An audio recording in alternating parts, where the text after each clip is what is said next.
Hi, this is Chris from needlepointers.com. Today, I'd like to share with you a new free pattern for this Sweet Bees baby quilt that I've made. If you notice, this quilt may look like it's a panel, but if you look closely, you will notice that the bees on the top half of the quilt are facing upwards, and the bees on the bottom half of the quilt are facing downwards.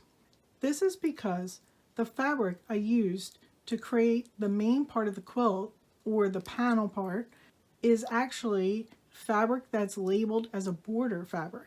So it has the same motifs repeated on both sides or halves of the width of fabric. You can also notice in the blocks to the left of the quilt, the top two are facing upwards and the bottom two are facing downwards. This makes this quilt multi-directional, so you don't have to worry about which way you put the quilt down. It can be used in either direction.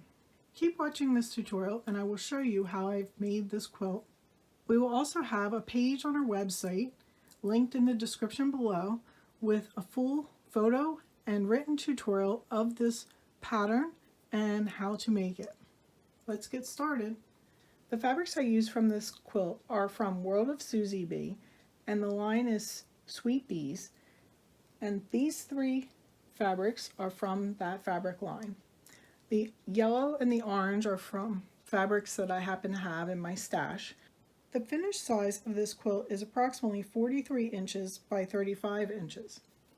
I was playing with the layout of this quilt. If you would like to create a wider quilt, then since this is a border fabric and it just keeps repeating, you can cut the border fabric wider than 25 inches that I have here. That will make the quilt wider. And then if you would like to make it longer, I had considered doing this layout where I have the blocks going down the side, the filler block, and then blocks going across the bottom. So these quilt blocks that I made are the propeller quilt block pattern. That is a pattern that you can make with your Accuquilt cube. It's cut simply with two different dies from your cube, and actually I only use one of the two dies. I altered the propeller quilt block pattern to have a solid fussy cut block in the middle instead of having a 4 patch in the center. I wanted to feature some of the little bees because I had some extra fabric, and so I wanted to feature them in the different blocks. So you can see I have fussy cutted the bees out of this main fabric in order to have them featured in the center of the blocks. So the first step for making this quilt is to make these propeller quilt blocks. And if you've been watching our tutorials for a while, you will know that I created a tutorial for this quilt block by itself. So go to the link in the description of this video to find the tutorial for this quilt block pattern, and it will show you how to cut it and how to put it all together. And then come back to this tutorial in order to learn how to finish. And you might notice I have these two little blocks off to the side here, and it happens that when I was cutting the triangles for these blocks, I ended up with some extras, so I decided to sew them together, and I will probably use these in the backing of the quilt. Before you start the propeller blocks, I recommend that you cut and put aside the piece of the border fabric that you will need for the center or the main part of your quilt. This will ensure that you don't accidentally fussy cut into the border section of the quilt when you're fussy cutting your centers of your propeller blocks. So this is a width of fabric piece that is cut at 25.5 inches wide. The other fabric you will need for this quilt is this orange filler block, and this is cut at 3¼ inches by 10.5 inches. After cutting those pieces, set them aside and hold them for when you are finished assembling your propeller blocks. Next, assemble the 4 propeller blocks and fussy cut the centers of each of the blocks from the leftover border fabric that you should have. As you can see, I picked 4 different motifs from the border fabric in order to get some variety, but I tried to find little sections that featured the little bees. Next, we will pin and sew together the propeller blocks. So now remember that we want 2 blocks to be facing one direction and the other 2 blocks to face the other direction.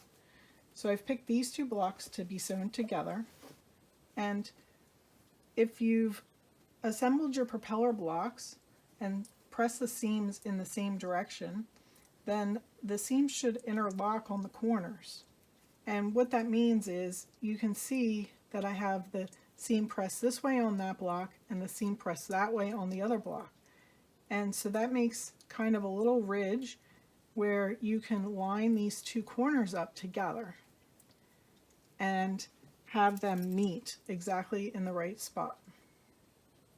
This helps you get all your triangles matching properly. And then I'll also pin it in the center just to hold it in place so it doesn't shift as I'm sewing.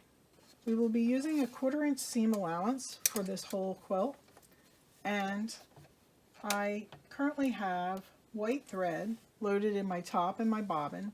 You can use any kind of neutral colored thread, white, cream, off-white. And I have my 1/4 inch sewing foot so that I can get a nice 1/4 inch seam. So there are my first 2 blocks sewn together, and I will press the seam to one side. Next, I will take the other 2 blocks and sew them together in the same way. So after you have the 2 sets of blocks put together, then we're going to sew them into a strip. Be sure that when you sew them into the strip, you turn them so that each of them faces outwards from one another, not in towards one another.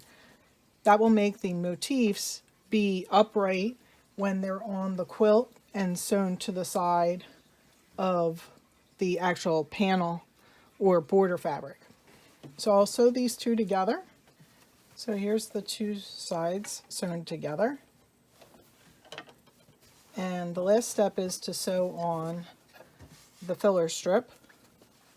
So just put the filler strip in along the edge. It can go on either side of the strip, doesn't matter, and sew it on.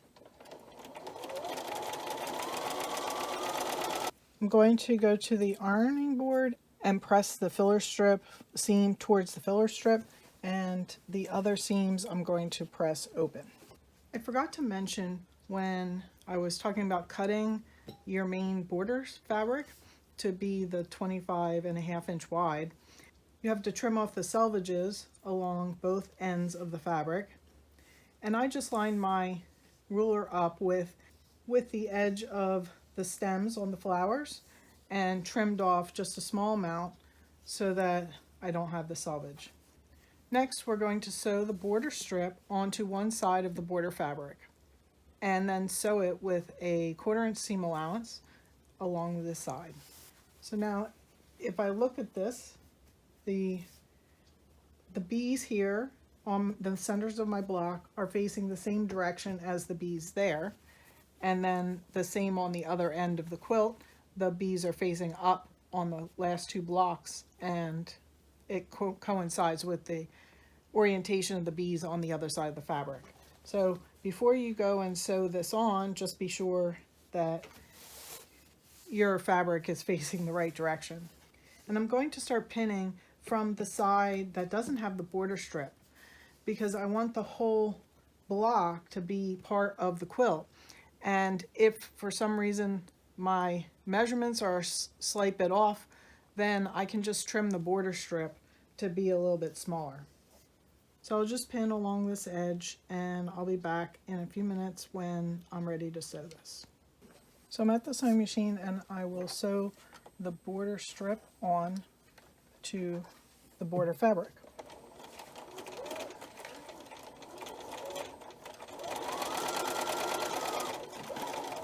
You notice I'm using this little tool.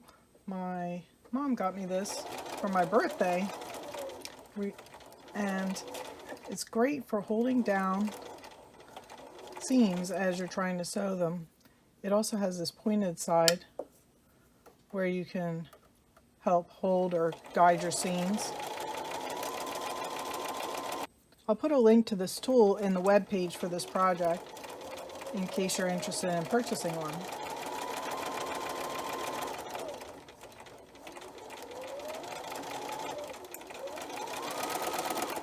So there you can see I have the blocks sewn onto the border fabric. I will go over to my iron and press the seam towards the border fabric because that will reduce the bulk because there's a lot of seams on these blocks. So here's my finished quilt top, and it is approximately 41¼ inches by 35½ inches finished. For my first quilt, I had enough backing to just cut one piece that was long enough to fill the whole back of the quilt, and the width of the fabric is less than the width of the quilt width. So I was able to just cut the piece and layer and then start do my layering, pin basting, and quilting. For this quilt, I don't quite have enough of this backing fabric left in order to cover the whole entire back of my quilt. So what I'm going to do is take these two blocks that I made from the extra quarter square triangles I accidentally cut, and I'm going to add them to a strip of fabric which I cut at the width of these blocks, which is 7½ inches. I'm going to cut this strip in half and then insert these two blocks into the center of the strip. So they'll be like this, but the strip will be much longer. I'm going to measure 10 inches down, cut across to open it up, and then insert this strip of fabric in the middle. So here I've cut the strip in half. So first I will sew together these two blocks. There's the two blocks sewn together. Next I'll just sew one of the orange strips onto each end of the block set. Next I'll take this and iron the seams that I just sewed. So here's my backing fabric. I've cut it at 10 inches, and here's my finished strip that I'm going to insert, and that will be inserted like this. So I'm going to pin the backing fabric to this strip on both sides and then go over to the sewing machine and sew it together. And I'll be back. Here's my finished quilt backing, and as you can see I put the strip in here and it's off center. So now the backing is long enough and wide enough for the quilt top. So the next steps for this quilt will be to cut a piece of batting, layer it, pin baste it, and quilt the top. I'll be back in a little while. As you can see, I finished the second quilt. I've quilted the tops a bit differently and added a different flange for the binding. The main fabric I used for the backs of the quilts was another fabric from the SusyBee fabric line. The back of the first quilt has a solid piece of fabric, where the second quilt I added the strip that I described during the video so that I would have enough fabric for the entire backing since I didn't quite have enough. For both quilts, I quilted horizontal lines through the main section of the quilt and vertical lines through the blocks. I used a tan variegated quilting thread for the quilting. The first quilt has horizontal lines 2 inches apart. There are only 2 lines through the block section, and they border the center blocks. For the second quilt, I added horizontal lines 1½ inches apart and 4 lines through the blocks. I used a flange quilt binding for these quilts and changed the flange fabric for each quilt. I like the flange binding because no hand sewing is required, so it is a quick and easy way to bind a quilt. We have a tutorial on the flange binding available through the link in the description of this video. I hope you enjoyed this new quilt pattern. I really like how the quilts turned out, and I will use this pattern in the future with other quilt panels or border fabrics. Let us know what you think of this project in the comments section below. If you make this project, share it in our Facebook group, Free Quilting and Sewing Patterns.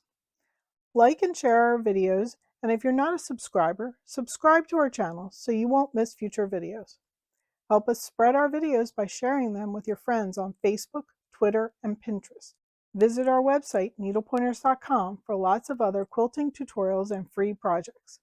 While you're there, sign up for a free weekly newsletter so you won't miss new tutorials. Happy quilting!